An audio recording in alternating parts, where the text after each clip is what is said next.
ፈንቅል ኤሪ ሚዲያ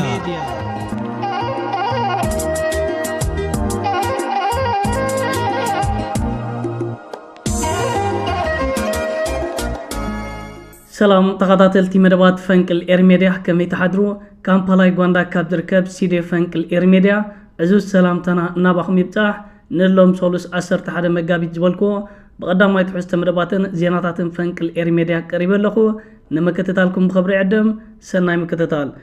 كبرى تقاطعتلتنا بتي قدام ينوريو اقداس زعبا مس انفلم ጊዜያው محدار ክልል ትግራይ ጌታቸው ረዳት ማሊ ምስ መራኸቢታት ናይ ክልል ትግራይ ዝተፍላለየ መግለጺታት ይብነሩ ካብቲ ዝሃቦ መግለጺታት ምስ ኣናምስ ኤርትራውያን ዝተተሓዘ ገለገለ ሓበሬታታት ክዘርግሕውን ተዓዚብና ነርና ጌታቸው ረዳ ኣብቲ ማሊ ዝሃቦ መግለጺታት ምስ መንግስቲ ኤርትራን ህዝቢ ኤርትራን ጀሚርና ዝነበርና ሰላማዊ መንገድ ርከባት ክንቅጽሎ ኢና ምስ ኤርትራን መንግስቲ ኤርትራን ዝምድናና ናብ ዝለዓለ ደረጃ ንምዕባዩ ሓቢርና ክንሰርሕና እቲ ጀሚርና ዝነበርና ርክባትካ ኣጠናኺርና ክንቅጽሎ ኢና ክብል ሓደ ዘስደም መግለጽ ክህብ ተሰሚዑ ይርከባሎ ብዙሓት ተጋሩን በዚ ትማሊ ጌታቸው ረዳ ዝሃቦ መግለጺታት ድንገርግር ኣቲዎም ይርከባሎ ኣብ ዝተፍላለየ እዋናት ጊዜያዊ ምሕዳር ክልል ትግራይ ጌታቸው ረዳ ንሰበ ስልጣን ሕወሓትን ወተሃደራውያን ኣዘዝቲ ናይታ ክልል ምስ መንግስቲ ኤርትራን ሻዕብያን ርክባት የካይድለው ኣውዶባት በተረጋጋሚ እዋን ርክባት ይካየድ ስለዘለዩ ሰራዊት ፌደራል ናይ መንግስቲ ኢትዮጵያ ናብ ክልል ትግራይ ናብ ዶባቱን ይተክብል ከሎ ካነ ምስኦም ምርኻብ ከይጽግሞም እዮም ነታ ሓሳብ ዝቃወሙ ዘሎ ክብል በተረጋጋሚ እዋናት መረረን ክስታትን ክቐርብ ተሰሚዕ ነይሩ ብዘይካስውን ከምኡ ኩርኩር ዝኾነ ጻድቃን ምስ መንግስቲ ኤርትራ ጀነራላት ናይ ሕወሓትን ሰበ ስልጣን ሕወሓትን ርክባት የካይድለው እናበለ ክስታት ክቐርብ በተረጋጋሚ እዋናት ተዓዚብና ነርና ሕጂ እንታይ ስለዝተረኽበዩ ጌታቸው ረዳ ምስ ህዝብን መንግስትን ኤርትራ ምስ መንግስቲ ኤርትራ ጀሚርናዮ ዝነበርና ርክባት ክንቅጽሎ ኢና ብሰላማዊ መንገዲ ዝምድናና ንምዕባይ ክንሰርሕና ዝብል ዘሎ ኣዝዩ ዘገርም መግለጺታት ኮይኑ ይርከባሎ ብተወሳኺ ጌታቸው ረዳ ነቲ ኣብ ሞንጎ ኤርትራን ኢትዮጵያን ተፈጢሩሎ ዝበሎ መፍሕፋሕ ናብ ኩናት ገጹ ከምርሕ ይኽእል እዩ ትግራይ ግን ናይ ኩናት ወይ ከዓ ዓውደ ኩናት ክትከውን ኣይነፍቅድኒና በትግራይ አቢላን ድሮናት ናብ ኤርትራ ከሐልፋ ይኽላን ነፈርቱ ኩናት ናብ ኤርትራ ከሐልፋ ይኽላን ዝብል ሓደ ምስጢር ወናምሊቆ ይርከባሎ እዚ ምስጢር እዚ ዋኑን ላኺዩን አብይ አሕመድ ዝተዛረቡ ዘረባታት ምኻኑ ንዓናኒ ኤርትራውያን ዝጠፍአና አይኮነን እንተቲ ምስ ህዝብን መንግስትን ኤርትራ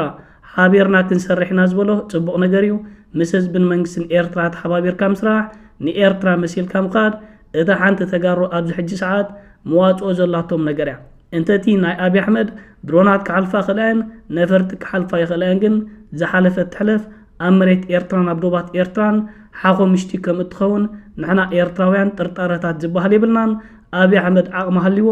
ናባና ገጹን ተጠሚቱ መወዳእቱ እንታይ ከም ዝኸውን ጌታቸው ረዳውን ልዕሌና ጽቡቕ ገይሩ ዓቕምታትና ስለዝፈልጦ ኣብ መደበራት ቴሌቪዥን ናይ ክልል ትግራይ መጺኡ ኣስመራ ክንድብድቢና ዓሰብ ክንድብድቢና ባጽዕ ክንድብድቢና ኢሉ ከዓብድ ከሎ ኣብ መወዳእታ ዝረኸቦት ተበትሪ እንታይ ኣትመስል ካብ 80 ገለን ኪሎ ናብ 40 ገለን ኪሎ ዝወረደሉ ፈቆዶ በረኻታትን ጎዳጉድ ወኻርያን ኣናጡን ዝሰፍረሉ ስለዝፈልጦ እዚ ሕጂ ዝህተፍትፎ ዘሎ ነገር ናይ አብይ አሕመድ እንታይ ከም ዝወልድ ጌታቸው ረዳውን ይፈልጦ እዩ በተወሳኺ ጌታቸው ረዳ እዞም ሕጂ ዘለው ሰበ ስልጣን ሕወሓት ጉጅለ ደብረጽዮንን መንጆሪኖን ናብ ስልጣን ከይመጹ ዝከኣል ንኽሰርሕ ክብል ክዛረቡን ተሰሚዕሎ ኣማሲኡን ንሰለስተ ወተሃደራውያን ጀነራላት ናይታ ክልል ካብ ስልጣኖም ከም ዝኣገዶም ብጽሑፍ ኣቢሉ ሓበሬታ ዘርጊሕሎ ሕወሓት ውን ነቲ ዝተዋህበ ናይ እገዳ መልእኽታትን ወረቓቕትን ኮኒናቶ ትርከባላ ስለዚ ጌታቸው ዓቕምታት ሃልይዎ ድዩ ነዞም ሰበ ስልጣን ወተሃደራውያን ኣዘዝቲ ናይ ክልል ትግራይ ጀነራላትን ዝኣልዮም ዘሎ ዋላስ ስማዊ ጥራይ ኣብ ወረቐት ጥራይ ክኸውን ውሳነታት ክሳብ ሕጂ ዝተፈልጠ ነገር የለን ወተሃደራት ናይ ሰራዊት ፌደራል ናይ መንግስቲ ኢትዮጵያ ግን ናብ ክልል ዓፋርን ናብ ከባቢታት ናይ ሽረ ገጾም ምንቅስቓሳት የካይዱ ከም ዘለዉ ካብ ክልል ትግራይ ሓበሬታታት እናወፀ ይርከባሎ እዚ ኸኣ ንጌታቸው ረዳ ብቐረባ ኾንካ ንምክትታልን ንዕኡ ንምሕጋዝን ዝዓለሞ ምዃን እዩ እዚ ሓበሬታታት ብተወሳኺ ዘረድእ ዘሎ ጌታቸው ረዳ ንዓናኒ ኤርትራውያንን ንሃገርና ኤርትራ ዝምልከት ዝሃቦ መግለጺታት ግን ነዚ ዝምልከት ሕጂ ሰበ ስልጣን ጃንዳ ንኤርትራን መንግስቲ ኤርትራን ዝምልከት ዝኾነ ይኹን መግለጺታት እንተሃቡ ዘለዎም ጽልዋን ኣበርክቶን ትሕት ባዶ ይተበልና ምግናን ኣይኮነን ክቡራት ተኸታተልትና ናብቲ ካልኣይ ንሪኦ ካልእ ዛዕባ ምስ እንሰገር ታሪኻዊ ጸላይ ህዝብን መንግስትን ኤርትራ ዝኾነ ጻድቃን ትማሊ ናብ ቢቢሲን ካልኦት መራኸቢታትን ሓደ ጽሑፍ ኣቕሪቡ ነይሩ። እቲ ዘቕረቦ ጽሑፍ ኣብ መንጎ ኤርትራን ኢትዮጵያን ዝካየድ ኩናት ዘይተርፈዩ እዚ ሕጂ ዝካየድ ኩናት ኣብ ዝኾነ ይኹን ግዜ ክውላዕ ይኽእል እዩ። እቲ ዝውላዕ ኩናት ከዓ ነዚ ሕጂ ዘሎ ካርታ ናይ ሃገራት ናይ ቀርኒ ኣፍሪቃ ሙሉእ ብሙሉእ ዝቕየር ኩናት ክኸውን ክብል ከፈክረን ከግዕረን ተራእይሎ። ብተደጋጋሚ እዋናት ጻድቃን ዓሰብ ወይ ባሕሊ ወይ ብስምምዕ ክንሕዛ ኢና እናበለ ንህዝብታት ኢትዮጵያ ዘደናገረን ብሚልዮናት ዝቑፀሩ ኢትዮጵያውያን ዘህለቐ ሰብ እዩ። ኣብዚ ሕጂ እዋን እውን እቲ ዝሰተዮ ደምን እቲ ዝበልዖ ኣዕፅምትን ዘየጥገቦ ክዲ ኮይኑ ንኢትዮጵያውያን ኣብ ካልእ ህልቂት ንምእታው ከምዚ ዓይነት ሓበሬታታት ክዘርግሕ ንዕዘቦ ኣለና። ብተዘዋዋሪ መንገዲ ጻድቃን እንታይ እዩ ዝብለና ዘሎ? ኢትዮጵያ ንኤርትራ ወሪራ ብምሓዝ መሬት ኤርትራ ብምውሳድ ኢትዮጵያ ሓድሽ ካርታ ክትፈጥር እያ ዝዓይነቱ ዘረባታት እዩ ዝዛረብ ዘሎ። እዚ ከዓ ብኣብይ ኣሕመድን ስርዓት ብልጽግናን ዝተዋሃቦም ዕዮ ገዛ ኮይኑ ናይ ስነ ኣእምራዊ ኩናት ንምክያድ ዝግበር ዘሎ ፈተነታት እዩ። ኢትዮጵያ ይትረፍ ዓቕማ ኣለዋ ሕጂ ሃገራት ወሪራ ንሓንቲ ሓያል ሃገር ወሪራ ጎቢጣ ሓድሽ ካርታ ክትሰርሕ እታ ዘላ ኢትዮጵያ ኣብ ክንደይ ተመቓቒላ ክንደይ ሓደሽቲ ካርታ ካብቲ ሃገር ይወፃ ኢና ንፅበ ዘለና እምበር ኢትዮጵያ ንሓንቲ ሃገር ወሪራ ሓዳሽ ዓባይ ካርታ ክትሰርሕ ፍጹም ትፅቢታት ትበሃል የለን። እታ ንፅበያ ዘለና ነገር ንሕና ኢትዮጵያ ከም ሕምባሻ ተመቓቒላ ኣብ ክንደይ ኣፋሓፋሕ ክትብል ኢና ንፅበ ዘለና። ጻድቃን ኣብዲ ከዓ ብግምጣሉ እዚ ኩናት ኣብ ዝኾነ ይኹን ግዜ ክውላዕ ይኽእል እዩ። እዚ ሕጂ ዝውላዕ ኩናት ከዓ ሓድሽ ካርታ ክፈጥር ይኽብል መስሓቅ መግለፂታት ክህብ ንዕዘቦ ኣለና። እዚ ናይ ጻድቃን ገብረትንሳኤ ፍቕራታት ብተደጋጋሚ እዋን ናብ ኤርትራን ህዝቢ ኤርትራን ዝዓለመ ንዓና ንኤርትራውያን ኣእዛናን ኣእምሮናን ንምድንቋር ዝዓለመ ስለ ዝኾነ ብዙሕ ዲል ኣይንገብረሉን ኢና። ግን ክሳብ ክንደይ ስርዓት ብልጽግናን ናብቱ መሳርሒታትን ናብ ኤርትራን መንግስቲ ኤርትራን ጽምእን ህርፋንን ናብ ኩናትን ውግእን ከም ዘለዎም ካብዚ ክንርዳእን ክንፈልጥን ንኽእል። ጻድቃንን ጌታቸውን ብመሬት ክልል ትግራይ ዕዮ ገዛ ተዋሂቦም ክንቀሳቐሱን ክሰርሑን ጸኒሖምን ኣለውን። ኣብ መሬት ክልል ትግራይ ዘሎ ኩነታት ግን ንዕኦም ዝጥዕም ስለ ዘይኮነ እዮም ሕጂ ከምዚ ኢሎም ኣብ መራኸቢታት ተሸኪዖም ከምዚ ጌጋ ሓበሬታታት ንህዝቢ እናዘርግሑ ዝርከብ ዘለዉ። ብወገን ህዝቢ ኢትዮጵያ ነቲ ኣብይ ኣሕመድ ዝዛረቡ ዘለዉ ናብ ኤርትራን መንግስቲ ኤርትራን ገጽካ ናይ ምውራርን ኩናት ናይ ምክያድ መስራሕትን ህዝቢ ኢትዮጵያ ፍጹም ኣይደገፎን። ንኣብይ ኣሕመድ ከዓ ካልእ ተወሳኺ ጭንቀትን ዓቕሊ ጽበትን እዚ ጉዳይ ፈጢሩሉ ይርከብ ኣሎ። እንተ ናይ ዝሓሳድ ጀነራል ጻድቃን ግን ትማሊ ዝዘርጉ ሓበሬታታት ነዚ ዝመስል። ክቡራት ተኸታተልትና ናብቲ ሳልሳይ ንሪኦ ዛዕባ ምስ እንሰግር ትማሊ ኣማሲኡ ብዝተፈላለያ መራኸቢታት ከም ዝተዓዘብናዮ ኤርትራን ስዑድ ዓረብን ብፍላይ ከዓ ስዑድ ዓረብ ንወደብ ዓሰብ ናይ ኤርትራ ናይ ቢልዮናት ዶላራት ወፍሪ ብምግባር ሓደ ዝዓበየ መስሕብን መዕርፎን መንቀሳቐስን ወደብ ኣብ ምብራቕ ኣፍሪቃን ብደረጃ ኣፍሪቃን ንምግባሩ ምስ መንግስቲ ኤርትራ ሓቢራ ንምስራሕ ምንቅስቓስን ምሽብሻብን ተካይድ ከም ዘላ ኤዲተር ኦንላይን ዝተባህለ መርበብ ሓበሬታ ኣብ ገጻቱ ዜናታት ክዘርግሕ ተዓዚብና ነርና። ድሕሪ ኤዲተር ኦንላይን ሓደ ስፍሕ ዝበለ ሓበሬታ ብዛዕባ ዝምዝርግሑ ዝተፈላለያ መራኸቢታት ምስ ጉዳይ ብዝተተሓዘ ትንታነታት እናሃባ ይርከብ ኣለዋ። ኤዲተር ኦንላይን ኣብዚ ገሊፅዎ ዝርከብ ዘሎ ሓበሬታ ስዑድ ዓረብ ናይ ቢልዮናት ዶላራት ወፍሪ ብምግባር ንወደብ ዓሰብ ናይ ኤርትራ ሓደ መስሕብን ዓብ ዝኾነ ወደብ ኣብ ዞባ ቀርኒ ኣፍሪቃን ኣብ ኣፍሪቃን ክትገብሮ ምስ መንግስቲ ኤርትራ ዝርርብ ተካይዳላ። እዚ ስዑድ ዓረብ ምስ መንግስቲ ኤርትራ ተሓባቢራ ኣብ ወደብ ዓሰብ ትድኩኖ ናይ ቢልዮናት ዶላራት ፕሮጀክታት ፀጥታዊ ሞያት ቅሒ ባሕሪ ኣብ ምውሓስ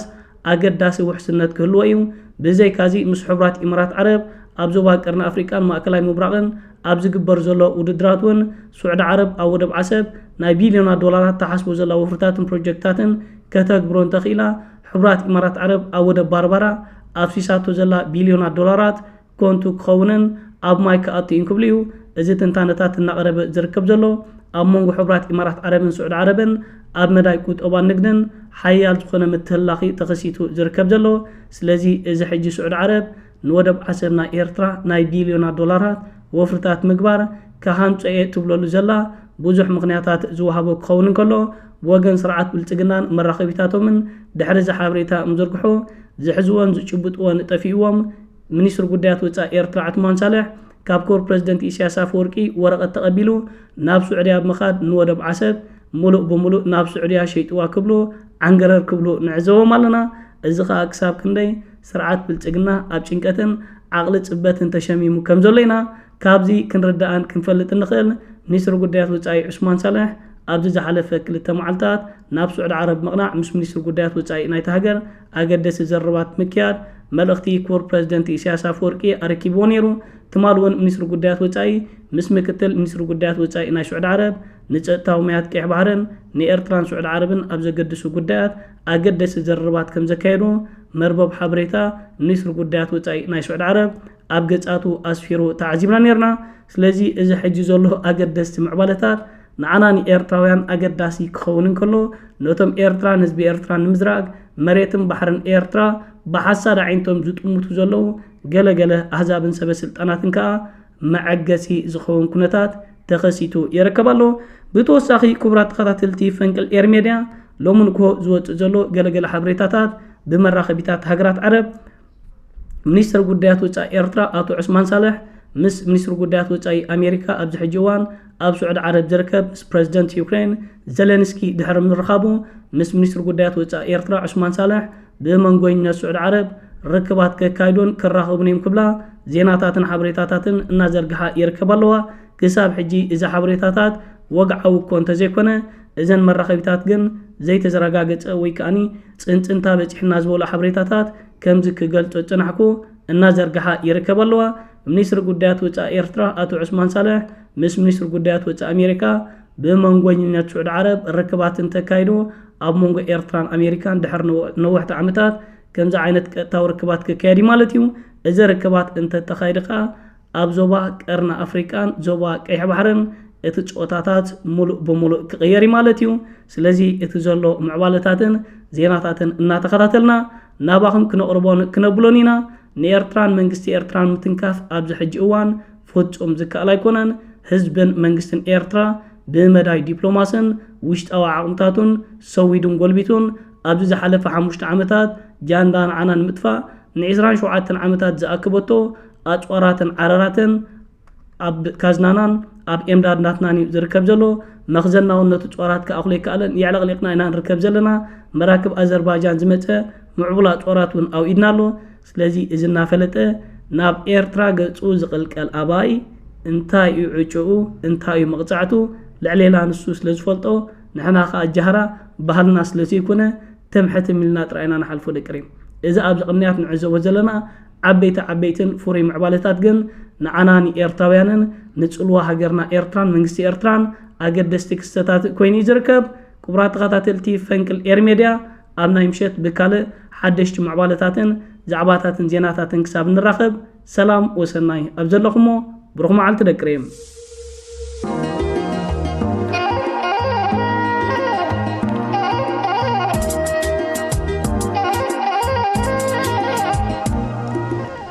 ፈንቅል